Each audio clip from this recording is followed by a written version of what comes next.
I'm Nadine, a busy mum of two and also blogger at jugglemum.co.uk, and today I'm reviewing this CrockPot from AO. It's CrockPot, the original slow cooker. It actually says on the front, the original slow cooker, so beware of imitations. This one's the original. The design I have here is the 5.7 litre CrockPot, which feeds up to 6 people, so it's ideal for medium to large size families. I have a family of 4 and I made dinner in it the other night, and there was enough to feed everybody, plus I had enough for leftovers the next day. So brilliant for that kind of family size.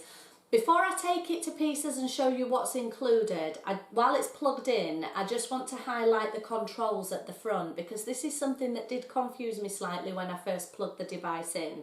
On the top of the lid, if I tilt here, you can see it's got a lid which says CrockPot on it, and there's a green light flashing, and there's an on and off button at the top. Now this part controls the stirring mechanism.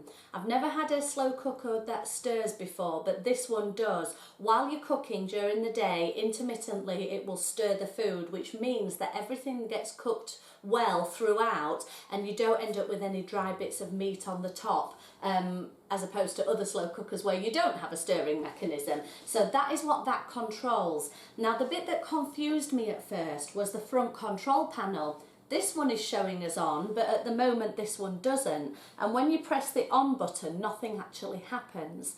The reason for that being is just the order in which you press the buttons, that's all it is. If you see this button at the side, this is your mode and it controls low or high.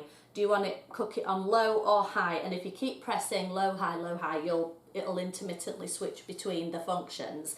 Once you've selected a heat, which I've gone for low here, we're going to press the arrow buttons right next to it. If I press once, I get 30 minutes. If I press twice, I get an hour, and it goes up in 30-minute increments. Once you've set the cooking time, so 6 hours for example, then you press go, and it starts to count down in 1-minute increments, and the food will cook. So that's just how you use the controls at the front. Now I mentioned a stirrer. I want to show it to you, but I'll just show you first. It's got clips at the side, and when you take the clips off, actually, bear with me because it's still plugged in. Okay, so when you've got the clips that hold the lid in place, it's a glass lid so you can see straight through to the food that you're cooking underneath, and this bit that's hanging down here is my stirrer. Now this is the one that's designed for thinner consistency food like your soups, rice puddings, yogurt, things like that.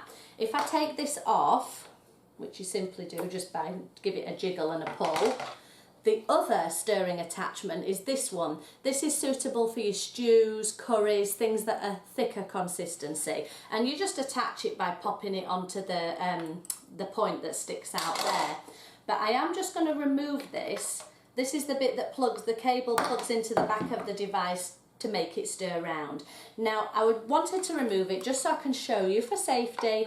You do also have a plain plastic handle which clips on there, and that is for when you've finished cooking your food and your slow cooker is hot, and you use that so you can get the lid off without burning your fingers. So that's how that works. And then lastly, just to show you inside, nice big chamber here for plenty of food. Like I say, it is a big one, feeds up to a family of 6. So there we have it. That's the CrockPot AutoStir slow cooker, and that's the one that has the stirring mechanisms.